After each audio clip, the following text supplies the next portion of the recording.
Subscribe करें और bell दबाएं ताकि कोई खबर रह न जाए।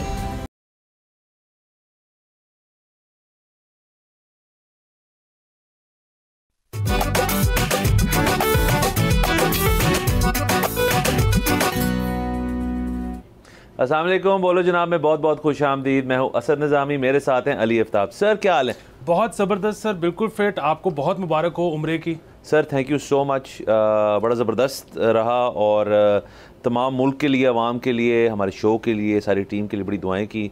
अल्लाह इंशाल्लाह कबूल करे। बिल्कुल, और अल्लाह ये सादत सबको नसीब फरमाए। सर बिल्कुल। और बाकी सर ख़बरों का सिलसिला रुकता नहीं है और चीज़ें बहुत हैं। आगाज़ करते हैं क्रिकेट से।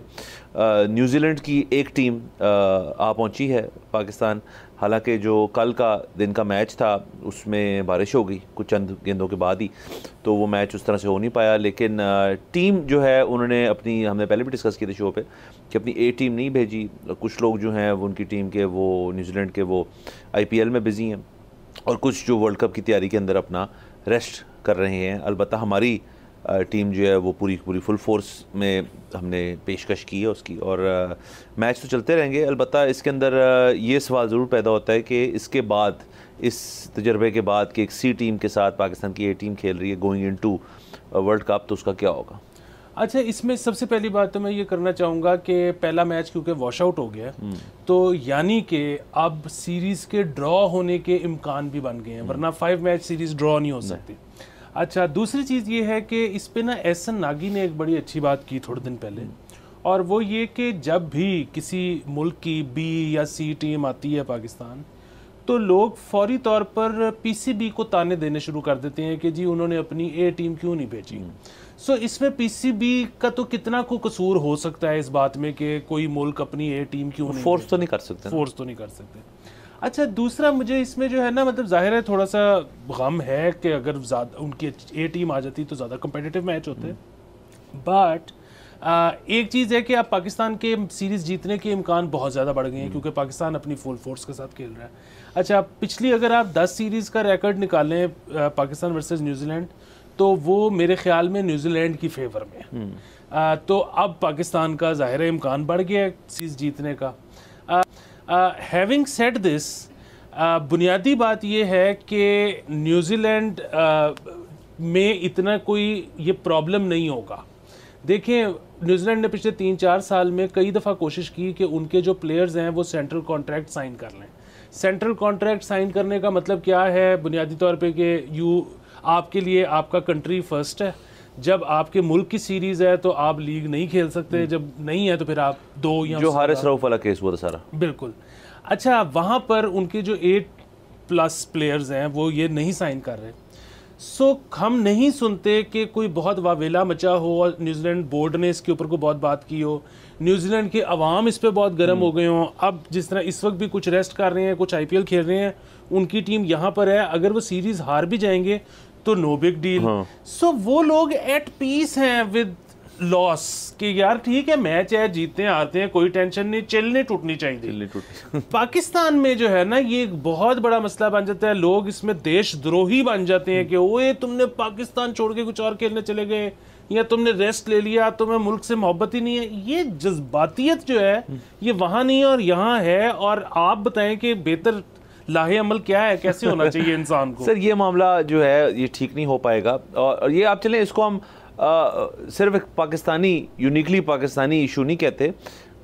हमारा जो हमसाया मुल्क है वहाँ पे भी हमने देखा है कि वो तो खैर कभी कभार हमसे भी आगे निकल जाते हैं, पुतले जला देते हैं प्लेयर्स वो अपने जोशो खरोश में एक ऐसी हद तक जाते हैं जिसके अंदर तो प्लेयर्स थ्रेटन भी हो जाते हैं कई दफ़ा। यहाँ इतनी टेंशन नहीं है, मतलब यहाँ पे मेरे हम लोगों को पता टाइम नहीं है यहाँ पे कि वहाँ तक पहुँचे, बट हुआ है यहाँ पे भी, ऐसी बात नहीं है। सर इसका मुझे जो मेरा ख्याल है कि ये क्यों हम इतना सीरियस लेते हैं इस चीज़ को, क्योंकि हम वन स्पोर्ट नेशन है और हम उस चीज़ को संजीदा लेते हैं, लेकिन ये भी उसकी वाहिद वजह नहीं है।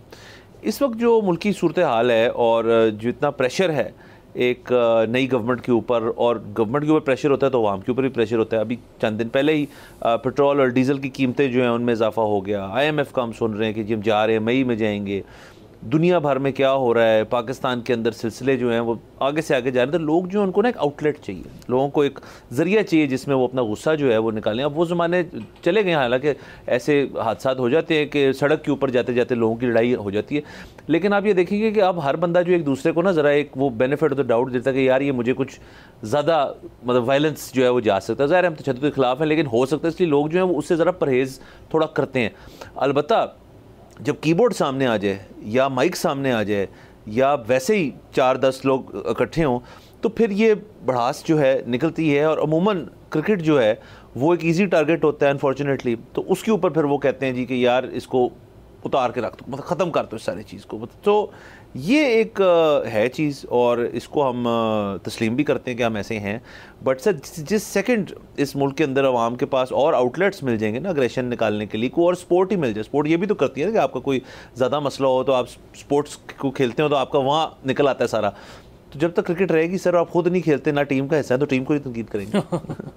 बिल्कुल, और बोर्ड को और इनमें ये इजी टारगेट इसलिए भी है ना क्योंकि ये बाइट बैक नहीं करते, मतलब ज्यादा ज्यादा क्या कर लेंगे, गिरफ्तारी तो नहीं कर सकते कि आपने पीसीबी को पता नहीं सर, वैसे होना चाहिए सर को पता नहीं वैसे, आजकल देखे ना जो पीसीबी के चेयरमैन है वो टीचर मिनिस्टर भी हैं, तो सर ये भी हो सकता है, गिरफ्तारियों का सिलसिला हो सकता है।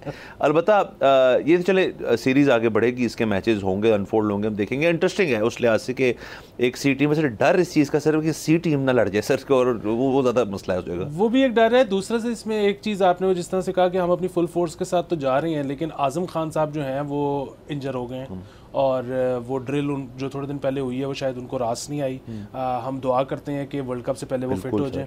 और दूसरी चीज़ ये है कि कल वाला जो मैच वॉश आउट हुआ है, तकरीबन पता था सबको ही कि बारिश होनी है, हम लाहौरियों को भी पता था कि पिंडी में बारिश होनी है, हुई और सिर्फ 2 बॉलें हुई, लेकिन सर रावलपिंडी वालों के हौसले को सलाम है, ग्राउंड फुल था।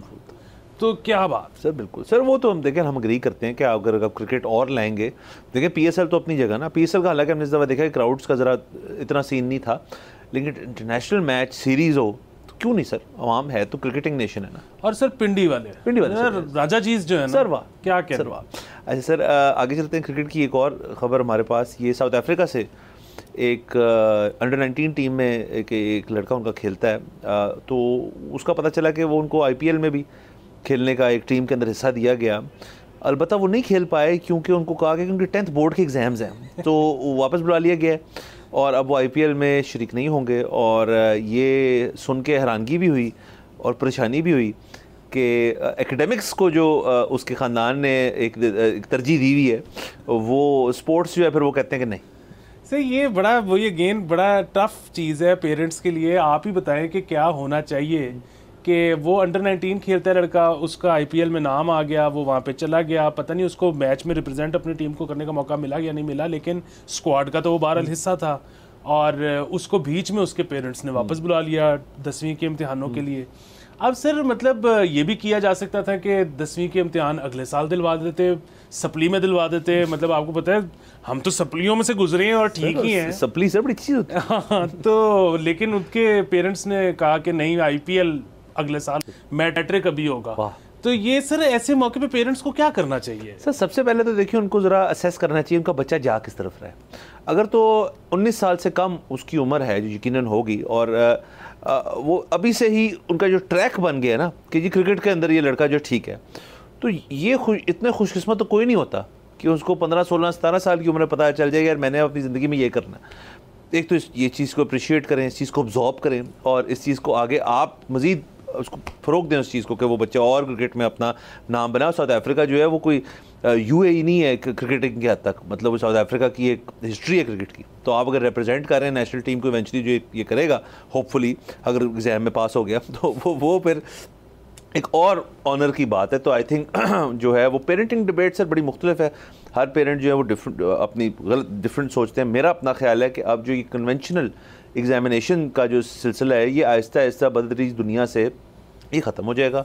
ये end of the year, round the year, ये जो एग्जामिनेशन का लफ्ज़ ही है ये बुनियादी तौर पे इसकी बुनियाद ही गलत है, क्योंकि वो तो देखें ना उस दिन पे जो अपने बेस्ट पे है वो ले लेगा सारे नंबर मार्क्स, और जो सारा साल फ़र्ज़ करें बेहतरीन परफॉर्मेंस दी है जिसने अपने एकेडमिक्स में, और उस दिन उसका दिन नहीं है, फ़र्ज़ करें वो बीमार है, बीमार भी नहीं मतलब नहीं भाई प्रेशर में आ गए, तो वो सही रिप्रेजेंटेशन नहीं है उस बच्चे की एफर्ट की। तो मैं तो एग्जामिनेशंस के खिलाफ हूँ। मैं तो कभी कभार से वक्त आता है मैं स्कूलिंग के खिलाफ हो जाता हूँ कि सर जो चीज़ें आप सीख सकते हैं प्रैक्टिकल लाइफ के अंदर ना, उनकी एप्लीकेशन भी आगे सारी ज़िंदगी आपके पास रहेगी।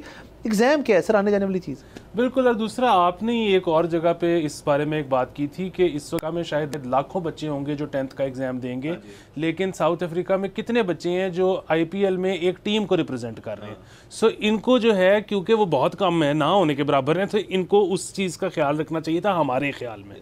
और आखिरी चीज़ ये है कि सर जो लोग अफोर्ड करते हैं ना, उनको तो एक मतलब तमाम ममालिक को करना ये चाहिए कि जी असूलन तो इम्तिहानी मरकज़ में होते हैं, लेकिन अगर आप हमें पैसे दें, हम कैमरा लगा देते हैं, आप अपने होटल के कमरे से बैठ के तो आप इम्तिहान दे दें। तो ज़बरदस्त है। मतलब ये इनको भी ना जाना पड़ता है, इम्तिहान भी हो जाता है। हाँ, बाकी बिल्कुल आपकी वही वाली बात जो कि इतना बच्चा जो है वो एग्ज़ाम दे रहा है, कितने को होंगे जो IPL में खेल रहे हैं। तो बहरहाल सर चलें, ये उनके पेरेंट्स की ख्वाहिश है, तो हम कुछ नहीं कर सकते, जो उनकी मर्जी। हाँ, या तो हम गार्डियन बन जाए बच्चे के। नहीं, लेकिन अगर तो ये देखें ना अंडर 19 है तो 4 साल बाद ये फैसले वो खुद भी कर सकता है। तो मेरे ख्याल में वो तब का वेट कर रहे हैं कि ऐसी की तैसी। अच्छा बारह सर, एक और चीज़ क्रिकेट की हद तक हम बात कर लेते हैं। जो किड्स है हमारी क्रिकेट टीम की वर्ल्ड कप की, वो उनकी झलकियाँ जो है हमने देखी और बड़ी तनकीद हुई तमाम सोशल मीडिया पे और दीगर और जगहों पे कि किट के अंदर आपने जो ब्रांडिंग, हर दर किट के ऊपर एक स्पॉन्सर्स होते हैं, ब्रांड्स होते हैं। तो एक ऐसा स्पॉन्सर जो बहुत सालों से मुंसलिक है क्रिकेट के साथ, एक सॉफ्ट ड्रिंक ब्रांड एनर्जी, उसका जो लोगो है वो जो हमारी किट है उसके ऊपर वो ठीक ठाक बड़ा है। मतलब अगर उसका फॉन्ट साइज़ 50 है तो नीचे जो पाकिस्तान है उसका फॉन्ट साइज़ 25 है या बल्कि शायद 15 है। तो इस पे लोग जो है वो बड़ा एतराज़ कर रहे हैं कि आप पाकिस्तान नहीं लिखते, आप उस ब्रांड के हवाले से आप खेल लेते क्रिकेट। और इस चीज़ पे तनकीद हो रही है कि मतलब थोड़ी प्रायोरिटीज़ जो हैं वो आपको ठीक रखनी चाहिए। और आयरनी यही, अभी हम सेंट्रल कॉन्ट्रैक्ट की बात कर रहे थे जिसमें वो न्यूजीलैंड की और हमारी भी हद तक कि कंट्री फर्स्ट का एक मोटो होता है क्रिकेट के अंदर, क्योंकि आप कंट्री को रिप्रेजेंट कर रहे हैं।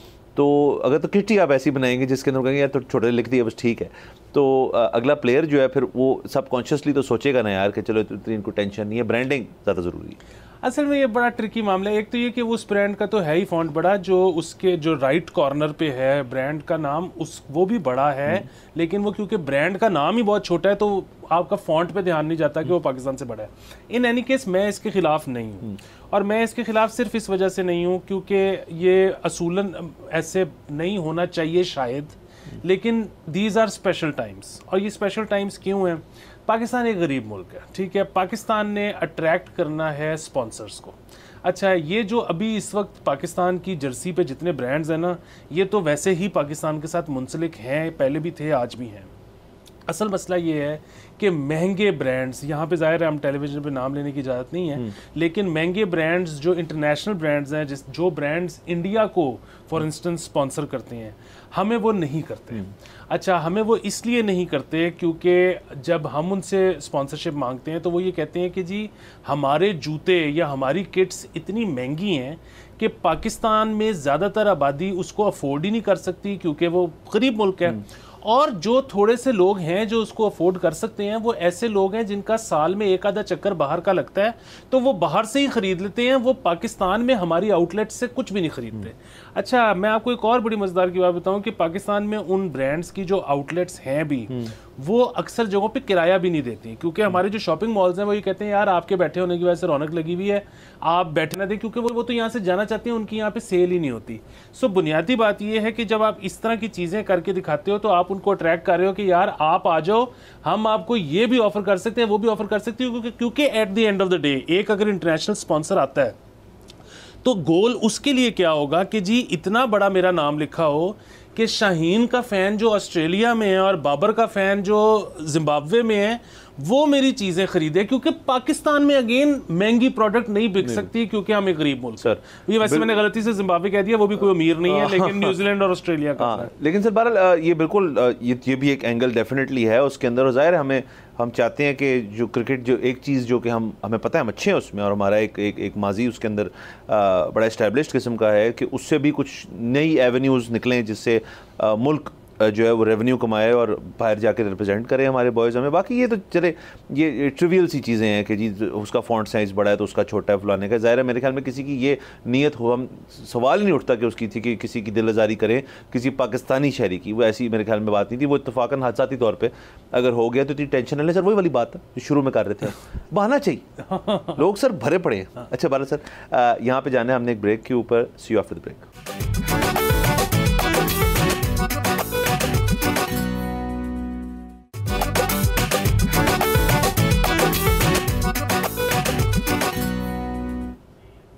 Welcome back from the break. आप देख रहे हैं बोलो जनाब। सर आगे बढ़ते हैं, एक ख़बर जो कि बरतानिया से, यूके से सर हमें मिली, और ज़ाहिर है जब वहाँ से ख़बर आती है तो हम उसको बहुत सीरियसली लेते हैं, लेकिन ये खबर एक संजीदा नौयत की है। आदिल राजा जो एक यूट्यूबर हैं, अमूमन वो कंट्रोवर्सी के इर्द गिर्द वो घूमते हैं और कंट्रोवर्सी उनके इर्द गिर्द घूमती रहती है। माजी में काफ़ी चीज़ें हुई उनके ऊपर, हमारी जो आर्म फोर्सेस हैं वो भी बहुत तनकीद करते हैं उनके बयानात के ऊपर, क्योंकि वो अमूमन उनके ऊपर टारगेटेड होते हैं। ख़ुद भी वो उस इदारे से एक ज़माने में मुंसलिक रहे हैं, और उस इदारे से जब उन्होंने छोड़ा उसको या उनको छुड़वाया गया या उन्होंने ख़ुद जो भी है वो, उसके बाद से वो यूट्यूब के ज़रिए जो है वो प्रोपेगेंडा जो है अपना फैलाते हैं, जो कि अमूमन ये पता चलता है कि उसको देख के भी समझ आती है कि ज़रा को बायस्ड है, बहुत ही हेवली बायस्ड है। तो वो ऐसे कि एक हैं आईएसआई के रिटायर्ड ब्रिगेडियर हैं राशिद नसीर साहब, जिन्होंने यूके की अदालत में इनके ख़िलाफ़ मुकदमा किया डेफेमेशन का, और वो फिर जो उसका नतीजा निकला ये कि आदिल राजा को कोर्ट्स की तरफ से कहा गया कि आप हरजाने की मद में 10,000 पाउंड जो हैं वो इनको देंगे। 5,000 एक चीज़ के थे और 5,000 दूसरी चीज़ के थे, टोटल अमाउंट 10,000 पाउंड है। तो ये फिर से उसी चीज़ को हमें दिखाता है कि ऐसा इंसाफ जो है वो शायद बाहर की अदालतों, अमूमन यूके की ही अदालत में होता है, और भी कई दफ़ा ऐसे हुए कि मतलब हमारे कुछ निजी टेलीविज़न चैनल्स ही हैं जिनको हरजाने फिर देने पड़े, और ये बस वहाँ का एक सिस्टम बना हुआ है इसका। और साथ साथ आदिल राजा जो हैं उनका उसके ऊपर मैंने को नहीं देखा उस तरह से बयान, वैसे भी ज़ाहिर क्या ही कहेंगे। अलबत्ता ये ज़रूर है कि एक बंदा जो कि जिसकी पहुँच हो और जो अफोर्ड कर सकता हो उस लीगल सिस्टम को यूज़ करने का वो कर सकते हैं, और उसके अंदर इंसाफ भी मिलता है, और वहाँ पे हर जाने का मतलब ये होता है कि वो आपको देना पड़ता है। मेरा ख्याल है कि आदिल राजा साहब ने रिसेंटली एक गो फंड मी कैंपेन शुरू की है, शायद इस फ़ाइन को पे करने के लिए, या अगर कोई और उनके ऊपर केसेस चल रहे हैं तो उनसे डील करने के लिए। अच्छा, दूसरी चीज़ ये है कि बिल्कुल ऐसे ही है, यहाँ पर बार बार बात होती है कि सेंसर करना चाहिए टेलीविज़न को भी और इंटरनेट को भी, और कर्ब करनी चाहिए जो सहाफ़ती जो आज़ादियाँ हैं। अच्छा, ये कोई बात नहीं करता कि जी आप सबको बोलने दो खुला, और अगर कोई किसी पर नाहक इल्ज़ाम लगाएगा और उसको साबित नहीं कर सकेगा तो वो डेफेमेशन के तहत उसको सज़ा हो जाएगी या जुर्माना हो जाएगा। अच्छा, यहाँ पर थोड़े दिन पहले एक केस का फ़ैसला आया पाकिस्तान में, और जिसमें एक एंकर के ख़िलाफ़ एक चैनल ने कोई गलत इसी तरह इल्ज़ाम लगाए थे, तो उनको कहा गया कि आप बस माफ़ी मांग लें, कोई मॉनेटरी फ़ाइन नहीं था जो उसने पे करना था। अच्छा, इस तरह की जब होंगी तो मतलब फिर मैं और आप भी कुछ भी कर लेते हैं। अगर कल को हमने सिर्फ इतनी सी बात करनी है कि जी सॉरी गलती हो गई, तो वो तो हम मांग ही सकते हैं, इसमें ऐसा क्या मसला है। अच्छा, फिर वही बात है कि ये अगर आज पाकिस्तानी अदालतें ये फ़ैसला कर भी लेती हैं कि अब से हम नहीं छोड़ेंगे, तो ये अनफॉर्चुनेटली चल नहीं सकता।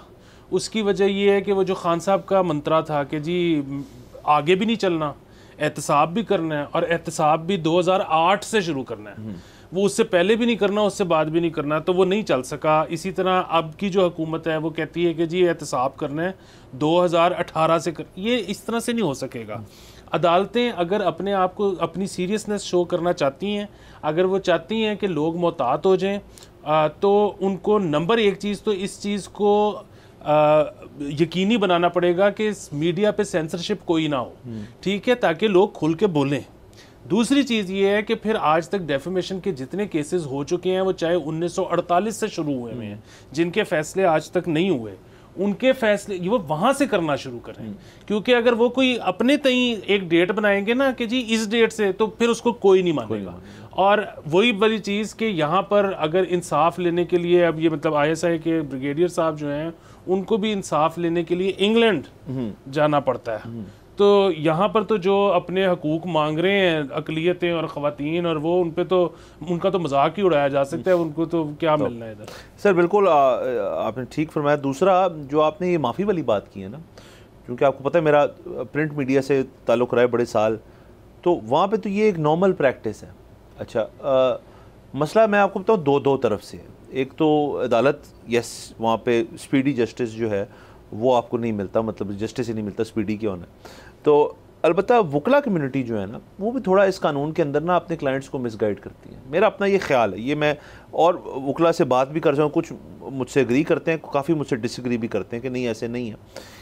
जितने भी फ़र्ज़ करें मुझे या मेरे एक इदारे को हर्जाने का या मतलब एक डेफेमेशन नोटिस आता है, तो उसमें रकम जो है ना वो आप यकीन करें लोएस्ट जो रकम आज तक किसी ने मांगी है ना वो है 50 करोड़ रुपए। वरना आज ये 1 अरब रुपया दे दें हरजाने में, billions and billions of rupees आप दें तो आपको हम माफ़ी देते हैं। अच्छा सबसे पहले तो बात ये कि कोई ऐसा अखबार नहीं है जिसके बाद वैसे ही पढ़े हैं बिलियन रुपीज़ के जी ये हरजाने के रखे हुए हमने जब देना होगा दे देंगे, ऐसे नहीं होता। अच्छा शुरू में ना ये टैक्टिक शायद कामयाब था जब केसेस ये कम होते थे, जब अखबारात जो थे कम थे, जब अखबारात चलें सिर्फ अखबार होते थे तो ये चीज़ हाईलाइट। अब तो देखिए इतना आपका नेशनल टेलीविज़न का स्ट्रक्चर है, मीडिया डिजिटल हो गया है, अखबारात भी हैं, तो किसी को आप 1 अरब कहेंगे तो आगे से मेरा क्लाइंट जो होता है जिसको आप जाने का नोटिस वो हंसता है यार कि 1 अरब तो मतलब ये मजाक है ना, तो दावा ही मजाक ना लेने वाली बात। हाँ दावा तो दावे की बुनियाद ही बड़ी अजीब व गरीब है। और फिर उसके अंदर जो आपने बात की माफ़ी की, तरदीद की, मतलब आप खबर जो है उसके अंदर एक अपॉलॉजी कर देंगे, क्लैरिफिकेशन कहते हैं उसको, तरदीद कहते हैं, जो भी कहें उसको, वो आप अच्छी सी लगा दें उसके इर्द गिर्द, बल्कि बॉर्डर भी लगा दें और बड़ा क्लैरिफिकेशन रख दें, अगला खुश हो जाएगा। तो ये असल में बैटल ऑफ ईगोज़ बन चुका है ये। और इसके अंदर मसला ये है कि एक बड़ा इदारा जो है वो एक और बड़े इदारे के साथ ईगो बैटल कर रहा है कि जी मेरी माफ़ी मैं करवा के लाऊंगा, देखें ना वो अखबार का सेठ है तो मैं जो हूँ बैंक का सेठ हूँ, तो देखो मैंने माफ़ी दिलवा दी, ये ख़त्म होगी बात। उससे हुआ ये कि इतने सारे इस किस्म के जब मामलात हुए तो लॉयर कम्युनिटी में एक नॉर्मल प्रैक्टिस होगी कि यार जब हम ये दावा ड्रॉप करेंगे तो इसके अंदर हरजाना ऐसा करते 1-1.5 अरब का डालते हैं, क्योंकि मिलने तो है नहीं पैसे, एंड में सुलह ही होनी है। और वो सुलह जो है उसके बाद ये हुआ है कि वो जो कानून है जो ये 2002 का गालिबन ऑर्डिनेंस है उसने सफ़र किया है कि लोग उस चीज़ को सीरियसली नहीं लेते, इसलिए ये ब्रिगेडियर साहब और दीगर और लोग जो है जो बाहर जाके इंसाफ ले लेते हैं वो तो चले ठीक है। अलबत्ता अगर वाकई में एक्चुअली डिफेम हुआ है कोई शख्स और उससे उसको माली नुकसान हुआ है, उसकी ज़िंदगी के अंदर असराते हैं, उसको उसके ख़ानदान में छोड़ दी फ़र्ज़ करें उससे, वो तो माफ़ी से सिर्फ खुश नहीं होएगा ना, वो तो कहेगा यार कि मुझे तो खासा एक फ़ाइनेंशियल लॉस हुआ है, वो कौन कवर करेगा। तो ये काफ़ी सोचना चीज़ है। और ये तो चले एक ऐसा कानून है जो हमारे सामने, जिसको आप और मैं समझते इसलिए क्योंकि हम उस फील्ड से मुतल्लिक हैं। ऐसे और भी बड़े कानून होंगे जिनको ओवर द ईयर्स उन्होंने गलत तरह से उसके अंदर दावे करके उसको ख़राब कर दी। बिल्कुल, और ये आपकी बात जो है ना, अगेन हम एक्सपर्ट भी नहीं हैं, और वही बात है क्योंकि इसमें मुतसादिम राय पाई जाती है मुआशरे में, तो हम उस पर बात भी शायद मतलब वर्डिक्ट नहीं दे सकते कि क्या ठीक है या क्या गलत है। लेकिन जिस तरह आपने निशानदेही की ना, सो अब अगेन वकला ठीक कहते हैं कि जी जजेस का मसला है, या जजेस ठीक कहते हैं कि जी वकला का मसला है, वट एवर द केस मसला है। अच्छा, अब ये जिस तरह सज़ा आई है ना, ये इसके सिर्फ इतने मुहरकात नहीं है कि बस जी 10,000 पाउंड दे दिए बात ख़त्म हो गई, क्योंकि वो तो लोग कहने वाले ये भी कहते हैं कि जी 10,000 पाउंड तो वो अगली 2 वीडियोस में कमा लेगा।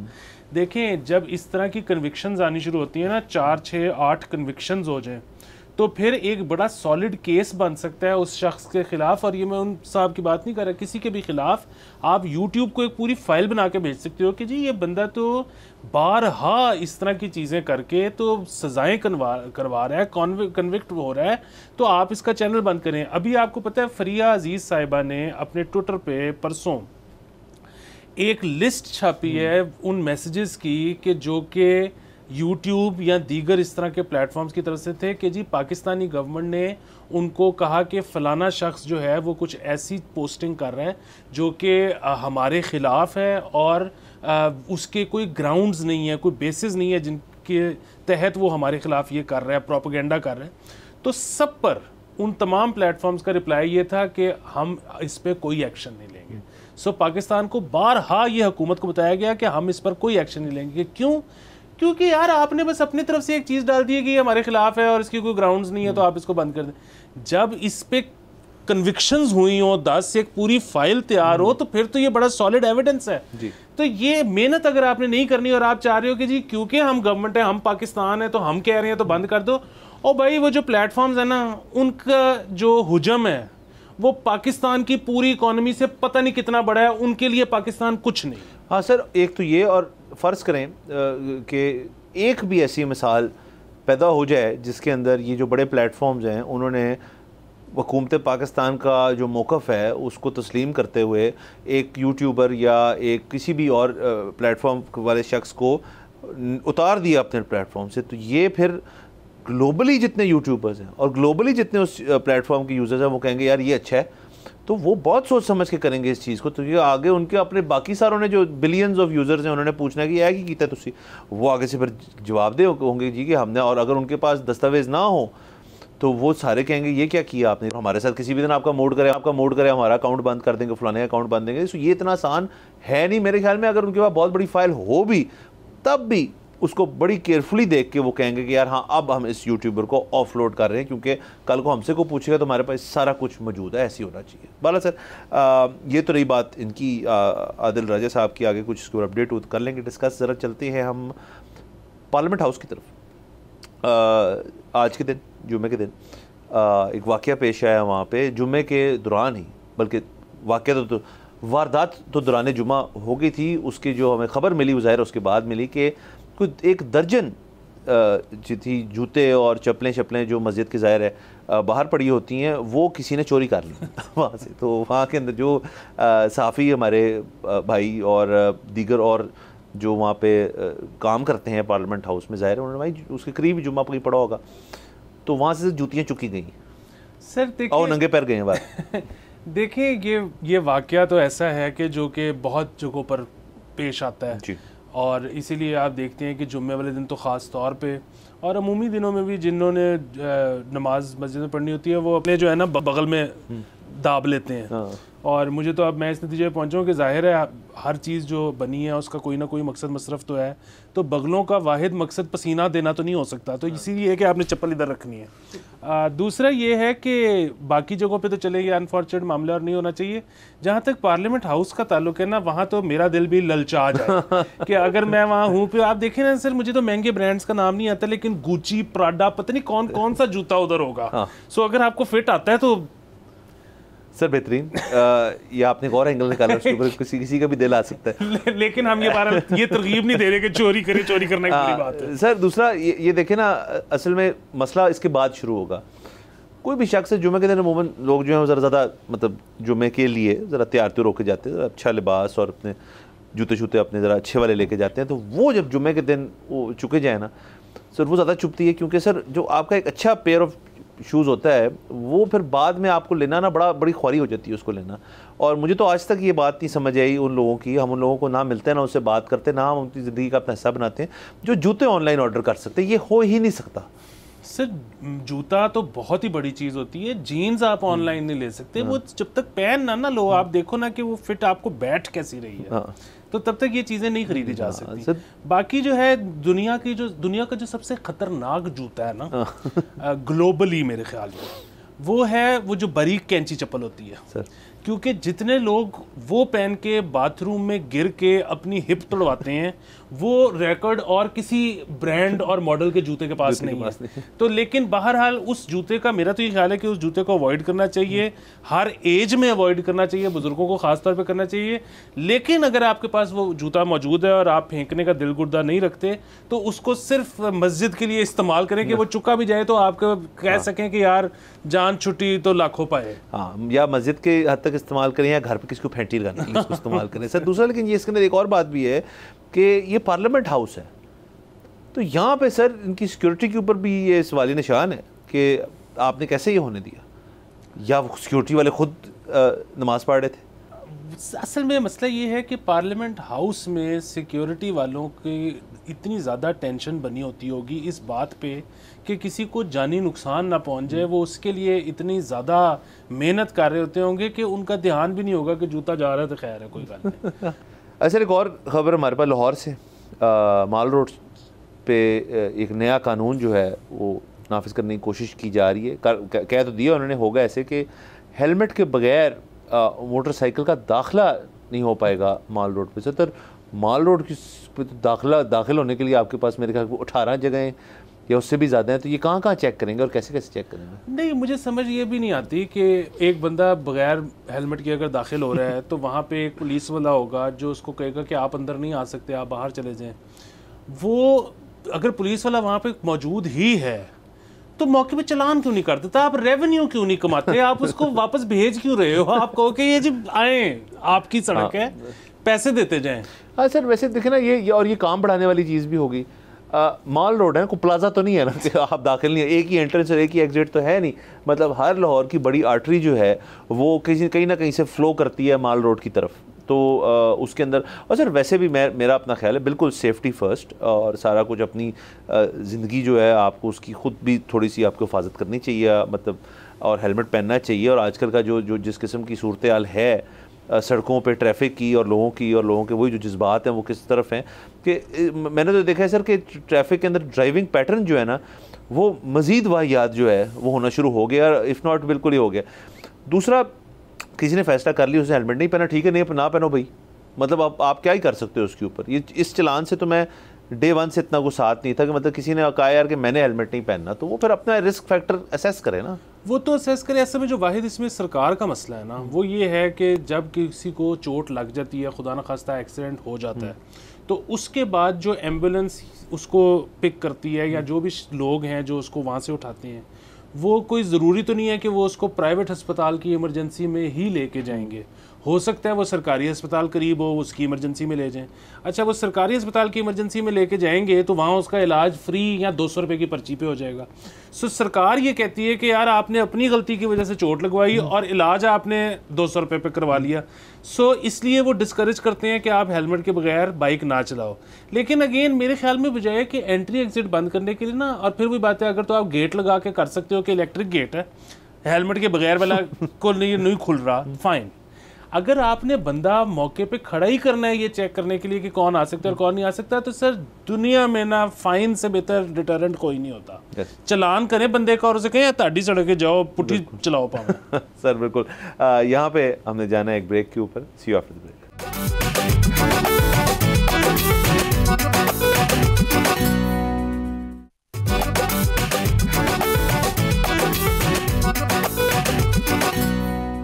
Welcome back from the break. आप देख रहे हैं बोलो जनाब।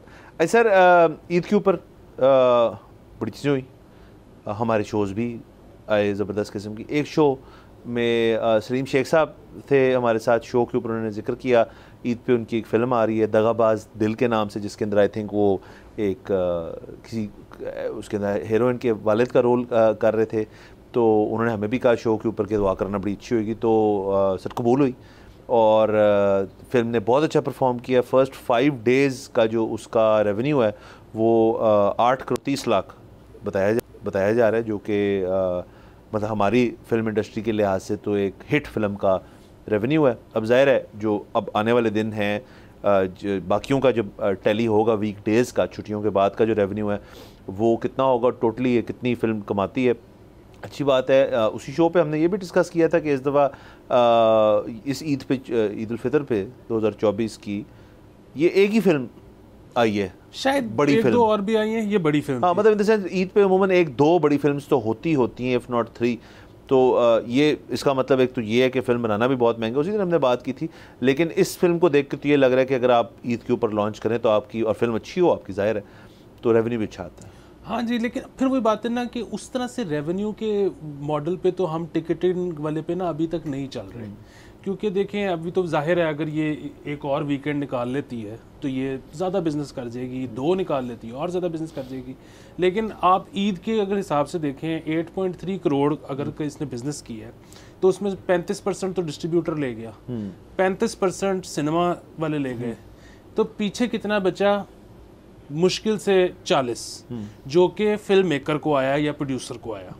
अच्छा, अब वो 8 करोड़ का 8.25 करोड़ का आप 40% निकालें तो क्या ये फिल्म उतने में बनी थी? तो अभी तक तो शायद इसने मुश्किल से कॉस्ट पूरी की हो या शायद अभी तक कॉस्ट भी कवर ना हुई हो। वो और बात है कि हम इसको सक्सेस ही मानेंगे। हम इसको सक्सेस क्यों मानेंगे? क्योंकि अगर इतना बिजनेस कर गई है ये, बेसिकली इतने दिन थिएटर में लग गई है, इतने लोग उसको देख आए हैं, तो अगली फिल्म इस डायरेक्टर इस प्रोड्यूसर को आसानी से मिल जाएगी।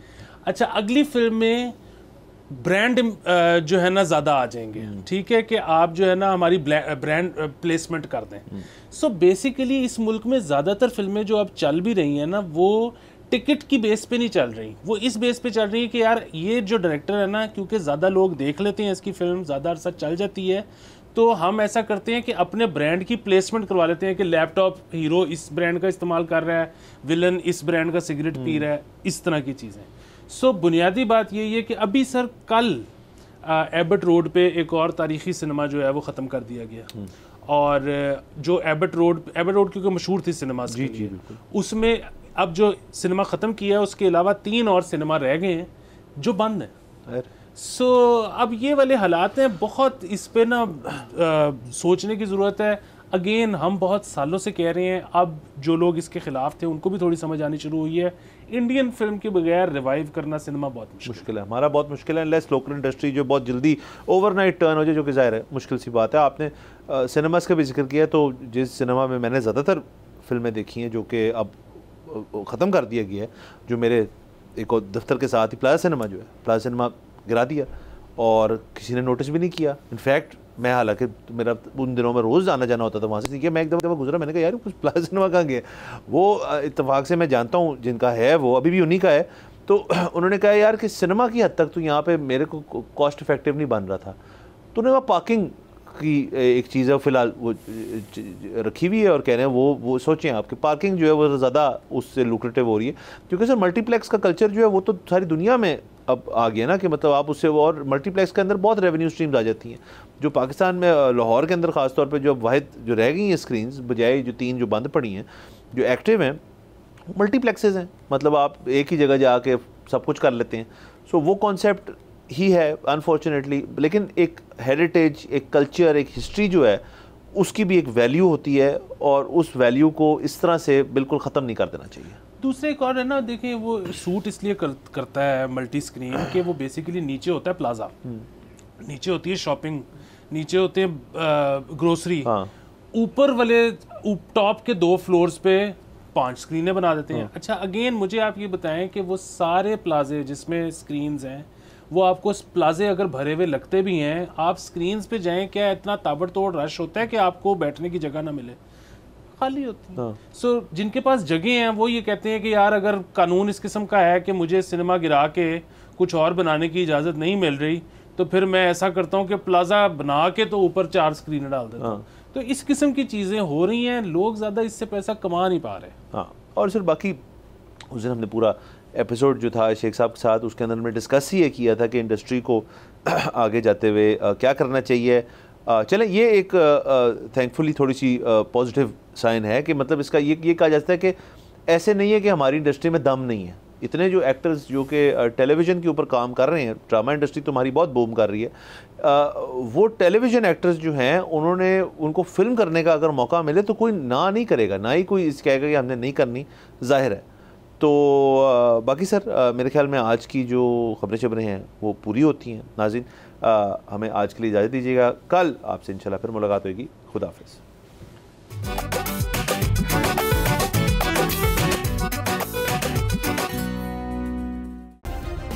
सब्सक्राइब करें और बेल दबाएं ताकि कोई खबर रह न जाए।